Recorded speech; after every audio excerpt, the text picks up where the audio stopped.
Efectivamente, un premio Augusto que reconoce ese apoyo que la televisión pública aragonesa brinda a la gestión, a la elaboración, a la promoción y, por supuesto, a la exhibición de proyectos audiovisuales. Una labor que Aragón TV no solo lleva porque así lo reconocen sus estatutos, sino, como dice su directora, porque se cree en el talento de esta tierra. A lo largo de esta gala están recogiendo los premios Augusto, como decía, es la actriz zaragozana Luisa Gabasa, también el director Alex Rodrigo, pero en esta edición el Festival de Cine Zaragoza cruza el charco, cruza el Atlántico, porque con la primera vez que se convoca el Augusto Latino, que lo ha recogido el actor cubano Vladimir Cruz, pero también se ha sellado un acuerdo de colaboración con el Festival Internacional de Cine de Jibara en Cuba y que ha sellado su director y actor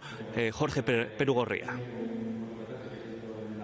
El apoyo viene marcado en los objetivos, en la propia ley, pero aparte yo creo que además de obligación, yo creo que hay devoción por apoyar el cine aragonés y lo que es la industria audiovisual aragonesa. Mira, en los últimos 8 años se han apoyado desde el programa de fomento del audiovisual 120 proyectos de cine aragonés, entre cortos, largos y documentales. Es como muy desconcertante porque nunca me habían dado un premio sin un trabajo presentado, entonces es como muy emocionante, porque supongo que es como un poco con la trayectoria, aunque sea corta,